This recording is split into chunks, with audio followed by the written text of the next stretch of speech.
গাজীপুরের কোনাবাড়ি জরুন এলাকার স্বাধীন গার্মেন্টসের সামনে মালবাহী ট্রাকের চাপায় আব্দুর রহিম নামের এক গার্মেন্টস শ্রমিকের মর্মান্তিক মৃত্যু হয়েছে। বুধবার ৯ অক্টোবর সন্ধ্যা ৬টার দিকে এই দুর্ঘটনা ঘটে।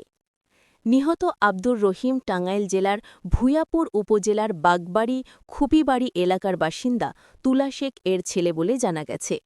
তিনি দীর্ঘদিন ধরে গাজীপুরের একটি পোশাক কারখানায় শ্রমিক হিসেবে কর্মরত ছিলেন।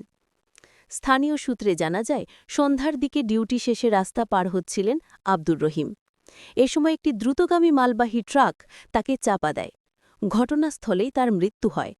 খবর পেয়ে পুলিশ ঘটনাস্থলে পৌঁছে লাশ উদ্ধার করে থানা হেফাজতে নেয়। ঘটনার পর এলাকায় উত্তেজনা ছড়িয়ে পড়ে। দুর্ঘটনার খবর শুনে আশেপাশের মানুষ ঘটনাস্থলে জড়ো হয়ে উত্তেজনা প্রকাশ করে। স্থানীয়দের অভিযোগ, ওই এলাকায় প্রতিনিয়তই দ্রুতগতির ট্রাক চলাচল করে, কিন্তু নিয়ন্ত্রণে আনতে সংশ্লিষ্ট কর্তৃপক্ষের তেমন কোনো উদ্যোগ নেই। গাজীপুর মেট্রোপলিটন কোনাবাড়ি থানার উপপরিদর্শক এসআই মোহাম্মদ রফিকুল ইসলাম জানান, লাশ উদ্ধার করা হয়েছে। এই বিষয়ে আইনগত ব্যবস্থা প্রক্রিয়াধীন।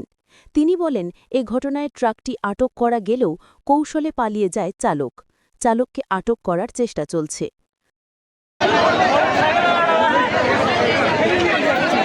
সাইমা বিনতে একা, আসমানি টিভি, গাজীপুর।